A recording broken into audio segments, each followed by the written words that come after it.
कि ये एनसीईआरटी का यहाँ पे शुद्ध रूप से ये स्क्रीनशॉट लगाया गया है और इसी वर्ड को यहाँ पर आप लोगों को मैं टाइप करके आप लोगों को एक अच्छा नोट्स भी पीडीएफ फॉर्मेट में प्रोवाइड कराऊंगा। तो आप ऐप से जुड़े रहिए और पीडीएफ को डाउनलोड करके आप अपने पढ़ाई को सपोर्ट कीजिए। तो चलिए शुरू करते हैं। ये है हमारा क्लास 4 का। इससे पहले हमने क्लास 3 का एक ही वीडियो में अच्छे से इसको कवर करा दिया है।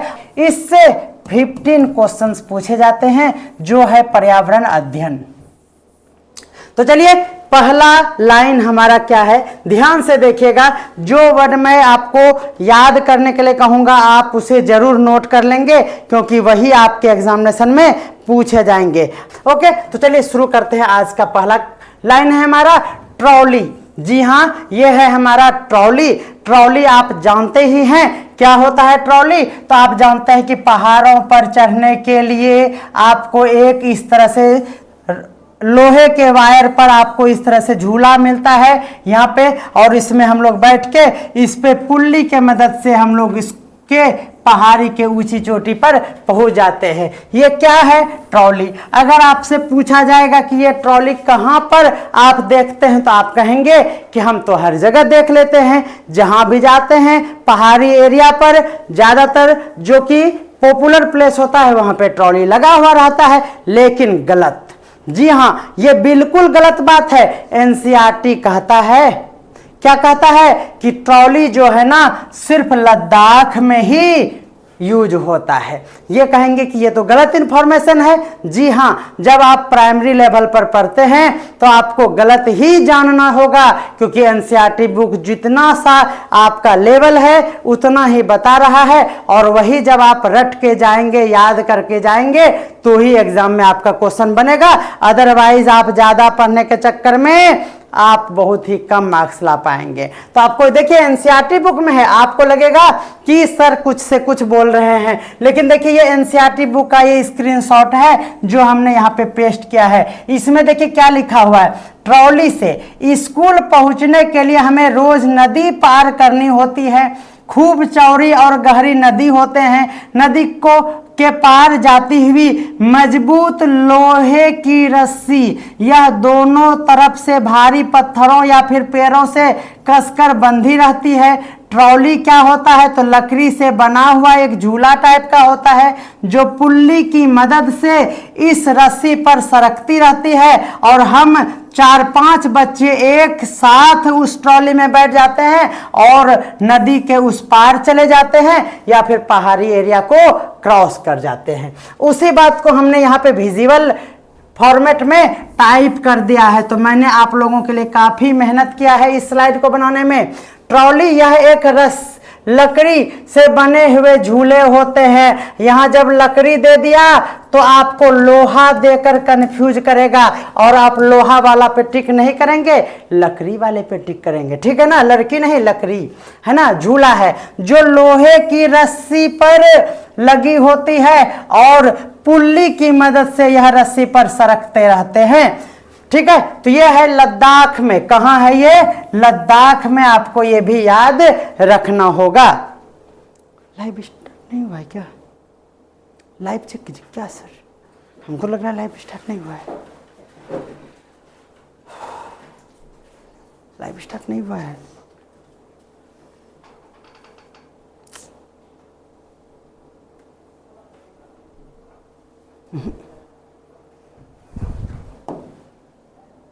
यहाँ स्टार्ट है, यहाँ भी स्टार्ट है। देखिए रोज रोज के बाद यहाँ भी स्टार्ट है। देखिए क्या हो रहा है, दिक्कत ठीक है। हमरे में नहीं दिखा रहा है। लीजिए हमको निकल के दीजिए। चलिए नेक्स्ट आपको जो वर्ड याद रखना है, आप ट्रॉली समझ गए हैं, अब आपको याद रखना है वल्लम। क्या याद रखना है? पहले वर्ड को ही याद रखिए। वल्लम का संबंध किस राज्य से है? आपसे अगर ये पूछेगा तो वल्लम जो है ना वह केरल राज्य से संबंधित है। वल्लम जो है ना वह क्या है? केरल राज्य से संबंधित है। पहले तो यही आप याद रख लीजिए। और ये वल्लम होता क्या है इसको भी याद रखिए। देखिए एनसीईआरटी बुक में लिखा हुआ है केरल के कुछ भागों में बच्चे पानी को पार करने के लिए वल्लम यानी लकड़ी की बनी हुई छोटी नाव, यानी वल्लम किसे कहते हैं तो लकड़ी से बनी हुई छोटी नाव को वल्लम नहीं वल्लम कहा जाता है, और उस पर बैठकर वह स्कूल पहुंचते हैं। और यह केरल की बातें हैं तो यह केरल में ये मिलता है, ये छोटी नाव जिसे वल्लम कहा जाता है। तो वल्लम के बारे में आपको याद रखना है कि केरल, वल्लम मतलब केरल, आप रट्टा मार लीजिए, है ना, में नदी को पार करने के लिए प्रयोग किया जाने वाला वल्लम एक लकड़ी से बनी छोटी नाव। ध्यान रखना है, हर एक वर्ड सीटेट का लेवल इतना खतरनाक हो गया है कि अगर आप एक भी वर्ड को मिस करते हैं तो गए काम से, क्योंकि हमारा ध्येय यही है कि आपका 140 प्लस मार्क्स आए। और कब आएगा ये, जब हमारा हर एक सर्कल और रेक्टेंगल को आप नोट डाउन करते हुए आप एक अच्छा सा नोट्स बनाएंगे, शॉर्ट नोट्स बनाएंगे। ये पूरा छापना एकदम नहीं है, मैं कह रहा हूं कि आपको बस इतना सा ये नोट करना चाहिए। कैस स्टाइल में आपको नोट करना चाहिए, यहाँ पे देख लीजिए हमारा स्टाइल है ये, ध्यान दीजिएगा आप, है ना। आपको क्या रखना है, आपको ऐसे याद रखना है, सर ने बताया वल्लम वर्ड, वल्लम क्या है तो ये एक छोटी नाव है। क्या है बोलिए, एक छोटी नाव है। कहाँ पाया जाता है तो केरल में पाया जाता है। बस काम हो गया खत्म।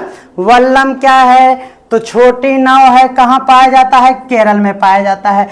किस चीज का बना होता है ये तो मामूली बात हो गया, बस इतना सा ही। जैसे मैं कहूंगा ट्रॉली का बात, ट्रॉली का बात अगर मैं बोलूंगा तो ट्रॉली क्या है तो लकड़ी का बना हुआ एक झूला है ना, लकड़ी का बना हुआ एक क्या है झूला टाइप का है, जो क्या होता है तो लोहे के पुल्ली पर, ये लोहे पर पुल्ली के सहारे ये इसको खिसकाया जाता है, लोहे पर पुल्ली, बस इतना सा याद रख लीजिए। और ये कहाँ होता है तो आपको हमने बताया ये लद्दाख में, ये लद्दाख के लिए ये प्रसिद्ध है। तो इस तरह से आप शॉर्ट नोट्स बनाइए ताकि आप 2 घंटे के भी सफर में इसे रिवीजन कर सकते हैं। तो ये है हमारा बेहतरीन स्टाइल। आप लोगों को ये नोट्स कैसा लग रहा है आप जरूर ध्यान रखिएगा और हमें फीडबैक जरूर दीजिएगा कि आपको ये क्लास कैसा लग रहा है। चलिए अब है हमारा उत्तराखंड। जी हाँ, आपको ये याद रखना है उत्तराखंड के बारे में। तो उत्तराखंड के बारे में आप देख लीजिए कि यहाँ पर ऊबड़ खाबड़ पथरीला रास्ता, ऊबड़ खाबड़ पथरीला रास्ता। आप कहेंगे कि ये तो हमारे भी आसपास में पहाड़ों पर ऊबड़ खाबड़ है, तो ये नहीं। जब बुक कह दिया ध्यान दीजिएगा, ऊबड़ खाबड़ जो है ये पथरीला रास्ता सिर्फ और सिर्फ उत्तराखंड में होता है। उसे ऊबड़ खाबड़ वर्ड और आपको याद रखना है उत्तराखंड। क्या याद रखना है उत्तराखंड। अपना खोपरिया लगाइएगा तो खोपरिया में 4 ठो छेद होगा और सारा नंबर उसी से निकल जाएगा और आपका रिजल्ट नहीं होगा। इसलिए मैं जो कह रहा हूं वो मत मानिए, बुक जो कह रहा है उसको अवश्य मानिए। ऊबड़ खाबड़ ये हेडिंग दिया हुआ है एनसीईआरटी बुक में और बगल में लिखा हुआ है उत्तराखंड, तो काम हो गया खत्म। इसमें लिखा है कि हम पहाड़ी इलाकों में रहते हैं, यहाँ दूर तक ऊबड़ खाबड़ पथरीले रास्ते होते हैं। मैदानों या शहरों में रहने वाले बच्चे भले ही मुश्किल लगे, लेकिन जहां वो रहते हैं वहां के बच्चों को ये पहाड़ी रास्ते पार करने में कोई कठिनाइयां नहीं होता है। और इस फिगर को भी आप देखिए, यहाँ नन्हे मुन्ने छोटे मोटे बच्चे भी बड़े ही आराम आराम से उतर रहे हैं, देखिए ना। ठीक है, आगे बढ़ते हैं हम लोग। तो ये रहा हमारा उत्तराखंड ऊबड़ खाबड़ वर्ड, आपको याद रखना है। यही छाप के क्वेश्चन पूछा गया है। आप भरोसा तो एक बार कीजिए, और भरोसा नहीं कीजिएगा तो आप प्रीवियस ईयर का क्वेश्चन खरीद लीजिए, है ना। आपको दाम लगेगा कितना, लगभग 400 रुपयाज आपको लग जाएंगे इस बुक का कॉस्ट। और यही वाला बुक खरीदिएगा, है ना, अदरवाइज दूसरे में तो बहुत ही लोचा है। अपना काबिल बनने के चक्कर में अपनी शुद्धता को भी उन्होंने खत्म कर दिया है। इसलिए आप हमारे ही नोट्स से पढ़ें तो और बेहतर होगा। नेक्स्ट देखिए, आप याद रख लीजिएगा उत्तराखंड में ऊबड़ खाबड़ पथरीला रास्ता, पथरीला वर्ड भी याद रखिएगा। पक्षियों के कान के बारे में काफी इंटरेस्टिंग इंफॉर्मेशन है इस बुक में, है ना। कह रहा कि पक्षियों के कान जो होते हैं ना वह दिखते नहीं हैं। किसके कान नहीं दिखते हैं? पक्षियों के कान नहीं दिखते हैं, लेकिन उनके सिर के दोनों तरफ छोटे छोटे छेद जैसे कान होते हैं। याद रखना है कि उसका कान दिखता नहीं है, लेकिन उसके सिर के, ध्यान रखना है, सिर के दोनों तरफ भी लोकेशन याद रखना है। छोटे छोटे छेद जैसे क्या होते हैं? कान होते हैं उसके। यह पंखों से ढके होते हैं, उनके पर से ढके होते हैं, और इन्हीं की मदद से पक्षी जो है सुनते हैं, तो कान के ही मदद से सुनेंगे, ये तो कोई बात नहीं हुआ। याद रखना है। अब देखिए कंफ्यूजन ही कंफ्यूजन है। बोलिए कैसे? तो देखिए सर स्लाइड ठीक लग रहा है, एक बार देखिए ना वो विजिबल कैसा है। ये नया स्लाइड था इस पर, लेकिन वहाँ चल रहा है, यूट्यूब पर नहीं दिख रहा है। हो रहा है ना? ठीक है ना? एक बार मनन जी से पूछ लीजिए। पूछिए। अच्छा ठीक है। चलिए, कह रहा है कि छिपकली के बारे में भी ध्यान दीजिएगा। उधर आपको यहाँ पे क्या बताया गया? ये पक्षियों के बारे में ये इनका फीचर बताया गया। तो देखिए कंफ्यूजन यहाँ क्यों हो जाता है, थोड़ा सा ध्यान दीजिएगा। यहाँ पे पक्षियों के कान भी होते हैं, वो दिखते नहीं है, और छेद छोटे छोटे होते हैं उसमें, और छिपकलियों के भी कान छोटे छेद जैसे कान होते हैं। वहां था छोटे छोटे, आपको लगेगा ना कि ये छोटे छोटे पर हम अटक गए हैं, यहाँ छोटे हैं और यहाँ ये छोटे छोटे हैं। तो ये दोनों भी एग्जामिनेशन में क्वेश्चन में घुमा के पूछा था। आपको विश्वास नहीं होता है, आप बुक को अच्छे से पढ़िएगा तब समझ में आएगा। एक्सपीरियंस नाम का भी कोई चीज है, देखिए बहुत ज्यादा ही एक्सपीरियंस है, आपको थंबनेल पे दिख रहा होगा। तो ये बात आपको ध्यान रखना है। और जब हम लोग बहुत ही ध्यान से उसके कानों को देखते हैं तभी वो दिखाई देता है। ये दो बातें जो है यहाँ से यहाँ तक, ये छिपकली के बारे में सही है। अगर आप मगरमच्छ के बारे में भी बात करें तो छिपकली जैसा ही मगरमच्छ दिखता है ना। बड़े बड़े मतलब समझ रहे हैं ना। छिपकली जो है वो छोटे छोटे होते हैं और मगरमच्छ जो है उससे भी छोटे छोटे होते हैं। तो आपको ये याद रखना है। कोई दिक्कत है? थोड़ा सा एंजॉय भी कर लीजिए हमारे क्लास को कभी कभी, अदरवाइज हम थोड़ा सा सीरियस ही होकर पढ़ाते हैं, गंभीर व्यक्ति हैं हम। चलिए आगे बढ़ते हैं। कह रहा कि मगरमच्छ जो है, मगरमच्छ के कान भी छोटे छेद जैसे ही होते हैं। तो आपको याद रखना है ये चिड़िया का कान भी छोटे छोटे छेद जैसे होते हैं। और आपको छिपकली का भी याद रखना है कि ये भी छोटे छोटे होते हैं। और आपको याद रखना है मगरमच्छ बाबा का भी कान छोटे छोटे होते हैं। तो आपको ये बात तो पहले याद रखना है ना। ये बातें अगर याद हो गई तो जैसे कौन होते हैं, लेकिन यह आसानी से दिखाई नहीं देते हैं। तो आपको ये याद रखना है, और कोई कंफ्यूजन हो तो आप हमसे पूछ सकते हैं। जानवरों की खाल जो होती है ना, याद रखना है कि जानवरों की खाल पर अगर आपको डिजाइन दिखता है तो किस कारण डिजाइन दिखता है? तो उसके स्किन पर छाप होता है क्या? नहीं, बिल्कुल नहीं। उनके शरीर पर जो बाल होते हैं ना, उस बाल पर छाप होता है, और उसी के कारण आपको ऐसा डिजाइन दिखता है। अब याद रखिए, इससे कई बार क्वेश्चंस पूछे गए हैं। ये है हमारे एलिफेंटस बाबा। जी हाँ, ये हाथी के बारे में आपको काफी जानकारी यहाँ मिलेगा, और वो भी रोचक जानकारी। पहला हाथी के बारे में यह है कि एक बहुत बड़े जब हाथी हो जाते हैं तो वह एक दिन में 100 किलो से भी ज्यादा पत्ते और झाड़ियां खा लेते हैं। 100 किलो कहने का मतलब 1 कुंटल खाना वह एक दिन में खाते हैं। कोई दिक्कत है सर? आप जान रहे थे? सच सच बताइए। एक दिन में 1 कुंटल खाना खाते हैं, आप समझ रहे हैं। और राठौर सर कह रहे हैं कि हम हाथी खरीदने जा रहे हैं, सोच लीजिए, है ना। और कह रहा कि हम तो हाथी को एकदम खिला ही देंगे कोरे कोर। तो ये याद रखना है आपको कि एक दिन में 100 किलो से भी ज्यादा पत्ते और झाड़ियां खा लेते हैं। हाथी बहुत कम आराम करता है, और वह दिन में यानी एक दिन में केवल और केवल 2 से 4 घंटे ही सोता है। 2 से 4 घंटे ही सोता है, आपको ये याद रखना है। हाथी को पानी और कीचड़ में खेलना बहुत ही पसंद होता है और उससे उसके शरीर को ठंडक मिलती है। याद रखना है आपको। हाथी के कान जो होते हैं वह पंखों का काम करता है। जब उनको गर्मी लगता है ना तो वह कान से ही अपने आप को पंखा कर लेता है, यानी कान को हिलाकर ही वह हवा करता है। अभी और भी इंफॉर्मेशन हमारे पास है। जब कोई 3 महीने का हाथी होता है, 3 महीने का हाथी मतलब नवजात हाथी जब होते हैं वह उसका वजन 200 किलो का होता है। बताइए तो 2 कुंटल का उसका 3 महीने का बच्चा का वजन होता है।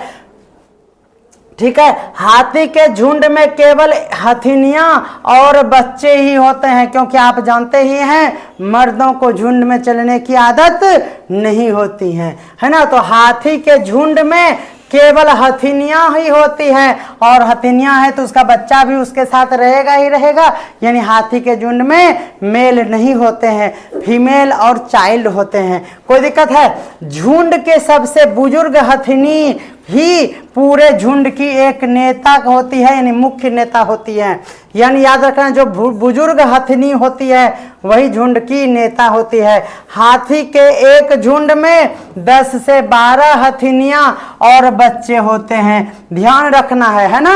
ये सभी लाइनें आपको मान लीजिए कि ए बी सी करके दे दिया और कोई एक स्टेटमेंट डी नंबर में गलत दे दिया और आपसे ए बी दोनों ए बी सी है ना, ए केवल ए, इस तरह से कह के आपको ऑप्शन दे देगा और आपको कंफ्यूज कर देगा। इसलिए हर एक पॉइंट आपको याद रखना होगा। अगर आप इस चीज को इग्नोर कर दिए तब तो आप जो हमारे प्लेटफॉर्म पर ज्वाइन किए हैं, जो एक बेहतरीन प्लेटफॉर्म है, उसका फिर कोई महत्व नहीं रह जाएगा। क्योंकि आप बाद में कहेंगे कि टॉपर्स नोट्स पर पढ़ने से हमारा एक भी क्वेश्चन नहीं बना, जबकि आपने हमारे बातों पर ही ध्यान नहीं दिया। इसलिए मेरे प्यारे साथियों, आपसे मैं निवेदन करूंगा, आपसे मैं रिक्वेस्ट करता हूं कि आप हमारे बताए हुए हर एक वर्ड को नोट करते चलें। जहां पे मैं बार बार फोर्स करके आपको कह रहा हूं कि आप उस पॉइंट को नोट कीजिए। आप सिर्फ सिनेमा हॉल के जैसा मेरा मोबाइल से आप कोर्स को बिल्कुल ना देखें, आप पेन पेपर लेकर नोट्स बनाइए और इसको प्रिंट आउट कराने के चक्कर में नहीं रहिएगा, क्योंकि प्रिंटेबल फॉर्मेट में प्रिंट ही रह जाएगा। आप एक कॉपी बनाइए जिसमें आप हमारे वर्ड को नोट करते चलिए। अगर पहली बार में आपको सफलता पाना है और वो भी सफलता धमाकेदार 140+ हो, तो आप राज सर और राठौर सर के बातों पर अवश्य ध्यान दें, तभी हमारा उद्देश्य पूरा होगा। ठीक है। तो याद रखना है कि 14 से 15 साल तक हाथी जो है वह झुंड में रहते हैं। यानी बचपन से लेकर 14-15 साल की उम्र तक हाथी, यानी हाथी नहीं, फीमेल हाथी यानी हथिनियां झुंड में रहती हैं और उसके बाद वह झुंड को क्या करती है? छोड़ देती है। इस तरह से आप हाथी के बारे में कंप्लीट इंफॉर्मेशन सीख गए होंगे। बोलिए आपको कैसा क्लास लग रहा है? क्लास के बारे में आपका फीडबैक आपके पढ़ाई को सपोर्ट करेगा और हमारे लिए वह औषधि का काम करता है, वह हमारे इम्प्रूवमेंट के लिए बहुत ही जरूरी है। इसीलिए आप कमेंट करके जरूर अपना फीडबैक देंगे। अगर आपको सच में मेरा क्लास बहुत पसंद आ रहा है तो आप अपने साथियों को हमारे इस प्लेटफॉर्म के बारे में अवश्य बताएंगे। चलिए अगला है हमारा खेजरी की फलियां। याद रखना है खेजरी की फलियां, ठीक है ना। खेजरी की फलियां आपको याद रखना है कि यह क्या है? सब्जी के काम में आता है। सब्जी के काम में आता है खेजरी की फलियां। और ये कहाँ पाए जाते हैं? राजस्थान में पाए जाते हैं। कहाँ पाए जाते हैं बोलिए? राजस्थान में पाए जाते हैं। जल्दी से नोट कर लीजिए।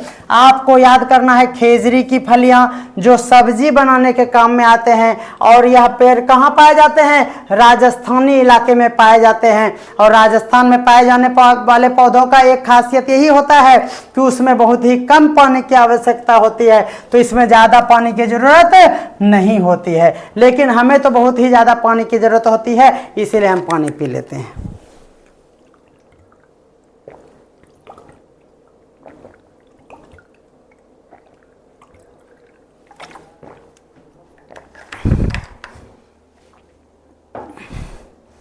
चलिए, तो होती है, इसको समझ में आ गया, पाने की जरूरत नहीं है। इस पेड़ की छाल से दवा बनाने के काम में आते हैं। और इसी जगह से क्वेश्चन पूछे गए थे कि राजस्थान में पाए जाने वाले कौन सा पेड़ है जिनके छिलकों से या फिर छाल से दवा बनाने के लिए उसका यूज किया जाता है और उनके लकड़ी में कीड़े नहीं लगते हैं। और पता है ऑप्शन में जिस बार हमने सीटेट पास किया है उस बार ऑप्शन में नीम था, और हम लोग सोचे क्या, नीम के पेड़ में तो कीड़े कभी नहीं लगेंगे। और हम लोग जानते हैं कि हम लोग एनसीईआरटी को ना हलवा समझते हैं, तो हमने भी एनसीईआरटी को इग्नोर किया था और हमने यही क्वेश्चन यहाँ पे गलत किया था। उसके बाद हमें यह एहसास हुआ कि एनसीईआरटी से 15 मार्क्स के क्वेश्चन पूछे गए थे, याद है हमको वो दिन। उसके बाद हमने ये जब भी कोर्स को हमने ऑफलाइन बैच में या ऑनलाइन बैच में पढ़ाया, हमें ये पता चल गया कि एनसीईआरटी से किस तरह के क्वेश्चंस पूछे जाते हैं। और जब भी मैं हर बार देखता हूं और जिनका मैं देखता हूं कि 2-4 नंबर से रिजल्ट नहीं बना, तो हम उनको सजेस्ट करते हैं कि आप एनसीईआरटी बुक पढ़ लीजिए, आपका 15 नंबर का मेकअप हो जाएगा। और कितने दिन में? मात्र 5 दिन में। तो 5 दिनों में अगर आप सीटेट पास करना चाहते हैं तो कुछ मत पढ़िए ईवीएस का, पर्यावरण अध्ययन का, आप एनसीईआरटी बुक को पढ़ लीजिए। लेकिन आप उसको अगर पढ़ेंगे तो आप ऐसे ऐसे पॉइंट को इग्नोर कर देंगे, आपकी गलती नहीं है। आप ऐसे ऐसे पॉइंट को सोचेंगे ये तो मामूली बातें हैं, और एग्जामिनेशन में समझ में आएगा कि वो ऊपर वाला लाइन तो हम ऐसे ही अंदाज से छोड़ दिए थे और वही ठो देखो छाप दिया और टिक लगाए तो गलत हो गया। इसीलिए आप राज सर से पढ़िए। कहाँ पे? राज सर से पढ़ना है, आपको ये याद रखना है। तो आगे बढ़ते हैं हम लोग, और यहाँ देखिए किसके पौधों में कीड़े नहीं लगते हैं, तो नीम, बिल्कुल गलत। जो एनसीईआरटी बुक कहा वो भी क्लास 3 के लेवल में कहा, और वो खेजड़ी का पौधा है, पेड़ है जिसकी सब्जियां बनाई जाती है, और इसी में कीड़े नहीं लगते हैं। तो बस काम हो गया खत्म, इसी में कीड़ा नहीं लगेगा और बाकी सभी दुनिया के पौधों में कीड़े लग जाते हैं। कोई दिक्कत है सर? चलिए, अब आपको याद रखना है कि बिहार के लोचाहा गांव कहाँ है सर? आप गए हैं क्या? आप गए थे ना उस दिन बरतवारी में? याद रखना है आपको, राठौर सर गए थे लोचाहा गांव। आपको बिहार में लोचाहा गांव आपको पता होगा, है ना? चलिए, लोचाहा गांव इलाके में लीची के पेड़ बहुत ही पाए जाते हैं। आपको याद रखना है लोचाहा, इली ये ची याद रखना है। लोचाहा गांव में लीची बहुत ही पाए जाते हैं। आपके भी गांव में हो सकता है पाया जाए, लेकिन एनसीईआरटी बुक कहता है कि खाली लोचाहुए गांव में आपको लीची मिलेगा, तो बस काम हो गया खत्म। और वो कहाँ है? बिहार में है। ठीक है, लोचाहा गांव किस लिए प्रसिद्ध है? लीची के पेड़ों के लिए प्रसिद्ध है।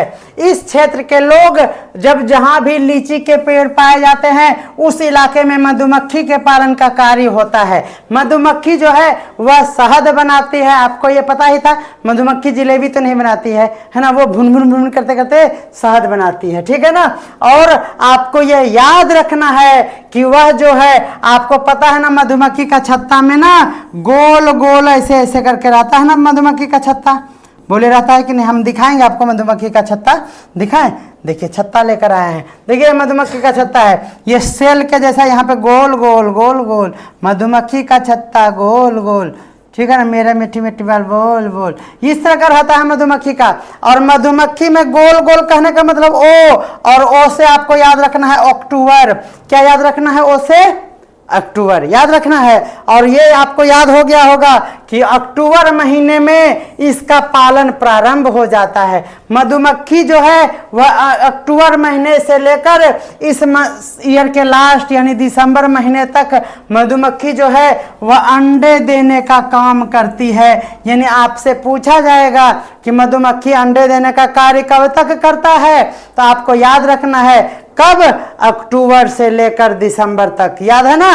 अक्टूबर से लेकर दिसंबर तक आपको ये याद रखना है। उसके बाद देखिए मधुमक्खी पालन का भी उपयुक्त समय यही है, जिस वक्त वो अंडे देती है उसी समय हम लोग उसके लिए घर बनाते हैं और मधुमक्खी पालन का काम उसी समय हमारा सक्रिय हो जाता है, ये याद रखना है। और फिर मधुमक्खी क्या करती है? लीची के फूल से फरवरी महीने में लीची के फूल जब खिलते हैं तो हर छत्ते से एक रानी मधुमक्खी होती है जो अंडे देने का काम करती है। ठीक है ना, तो अंडे देने का काम अक्टूबर से दिसंबर तक करती है, लेकिन सब मिलके ये नहीं है कि अंडे देने का कार्य करती है। उसमें से एक रानी मक्खी होती है। कितने रानी मक्खी होती है एक छत्तों में? एक रानी मक्खी होती है, और वही सिर्फ अंडे देने का काम करती है। गजब बात है ना, ये याद रखना है। उसके बाद और भी इंफॉर्मेशन है मधुमक्खी के बारे में। छत्ते में बहुत सारे काम होते हैं और वह सभी मधुमक्खियों के लिए बटे होते हैं, है ना। यह दिन भर काम करते रहती है अलग अलग मधुमक्खियां। शहद के लिए फूलों से रस निकालने का काम, रस ढूंढने का काम, क्या मधुमक्खी के अलग अलग डिपार्टमेंट इसके बने होते हैं। जब किसी मधुमक्खी को रस कहीं पर मिल जाता है, यानी मधुमक्खी को जब किसी फूल पर मकरंद यानी उस फूल पर रस मिल जाता है, तो वह एक अजीब तरह का, अलग ही तरह का एक नाच यानी डांस करने लगती है। और उस डांस को देखने के बाद दूसरी मधुमक्खियों को भी यह पता चल जाता है कि रस कहाँ पर मिला है, और वहीं पे सभी मधुमक्खियां एक धारी से आकर्षित होकर चले आते हैं, और इस तरह से वह एकत्रित होकर रस को निकालते हैं फूलों से। और रानी मधुमक्खी जो है वह अंडे देती है, और इनके काम बस यही होते हैं कि वह अंडे देने का काम करेगी। ठीक है ना, तो इस तरह से हमारा मधुमक्खी से संबंधित जो भी इंफॉर्मेशन हमारे बुक में था, हमने किसी भी अदर रिसोर्स को यहाँ पर यूज नहीं किया है, नहीं तो और भी ज़्यादा इंफॉर्मेशन हम दे सकते थे, लेकिन सिर्फ और सिर्फ एनसीईआरटी से ही लाइन उठाकर पूछा जाता है, इसीलिए इसमें मिलावट करना बिल्कुल भी सही बात नहीं लगा हमें। तो चलिए, अब हमारे पास चींटी के बारे में भी इसी तरह का इंटरेस्टिंग इंफॉर्मेशन है। चींटियों में भी काम बटे होते हैं, चींटियों के भी काम अलग अलग होते हैं। जैसे रानी चींटी जो होती है, समझ में आ गया, रानी मधुमक्खी अंडे देती है, उसी तरह से रानी चींटी जो होते हैं वह भी सिर्फ अंडे देने का काम करती है। उसमें सिपाही भी चींटी होती है जो बिल का ध्यान रखता है, उसकी रक्षा करता है। काम करने वाली चींटियां भोजन ढूंढ कर लाती है, कहां तक? बिल तक लाते हैं। ये बातें आपको ध्यान रखना है।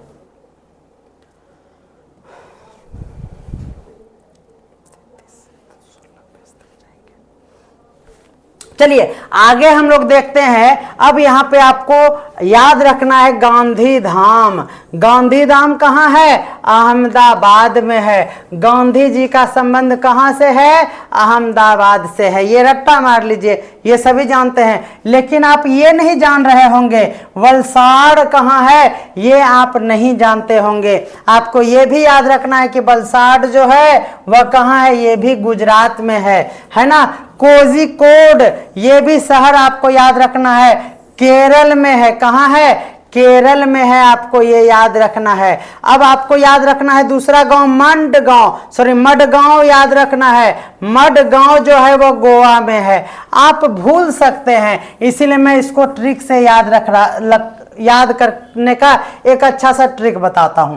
देखिए, बड़शार, आपको पता होगा गांधी जी ने एक बार, क्या आप समझते ही हैं, गांधी जी का दबदबा बहुत ही ज्यादा था, है ना। आप जब ये कहानी आप इतिहास में पढ़े ही होंगे कि जब बहुत ही ज्यादा दंगा भड़क गया था, सभी आक्रोशित थे और उसे कंट्रोल कर पाना मुश्किल हो रहा था, तो गांधी जी के ही कहने पर एक बार में सभी कोई मान लिए थे, इसीलिए उन्हें वन मैन आर्मी भी कहा गया था। याद ही होगा आपको। तो वो बहुत ही, आप जानते हैं कि ये सांड जो होते हैं ना, वो बहुत ही मजबूत होते हैं, आप बलशाली होते हैं। उसी तरह से उस समय गांधी जी का भी फेस बहुत ही उसी तरह का था। और गांधी जी का संबंध आप जानते ही हैं गुजरात, याद है ना, तो समझ में आ गया। देखिए, ये कोझिकोड आपको याद रखना है, को से कोझिकोड, और केरल आपको इसी से कोरिलेट करके याद रख लेना है, ठीक है ना।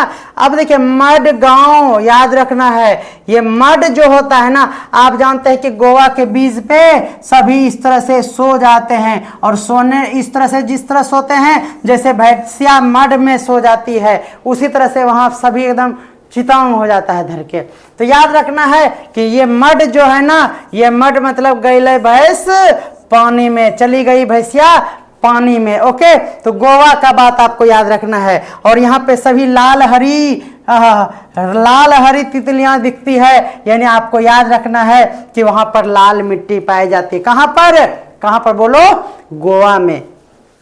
ठीक है, अब आपको यह भी बहुत ही मजा आएगा जानकर कि गोवा से अगर आप केरल में रेल रास्ते से जाएंगे, केरल जाएंगे आप गोवा से, आप जानते हैं कि बहुत ही कम डिस्टेंस है। कितना?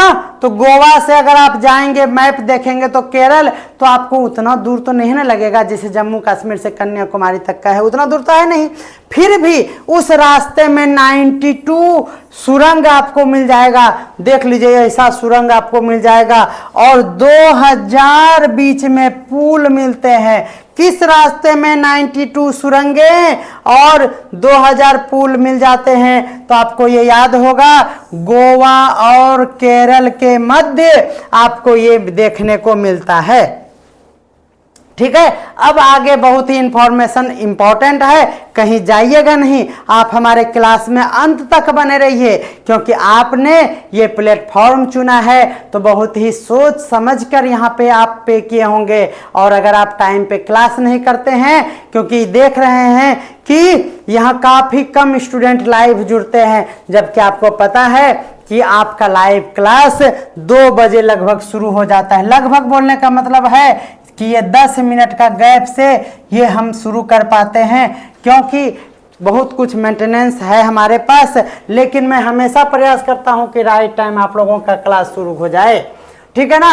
तो आपको अगला ये वर्ड याद रखना है, मलयालम। ये क्या है? याद रखना है कि मलयालम में माँ की बड़ी बहन को ऐसे हम लोग, अगर अपने प्रदेश की बात करूं, बिहार, झारखंड, यूपी में, तो माँ की बड़ी बहन को मासी कहते हैं, है ना। लेकिन मलयालम में माँ की बड़ी बहन को वलियम्मा कहते हैं। क्या कहते हैं? रट्टा मार लीजिए, यहां से क्वेश्चन कई बार पूछे गए हैं।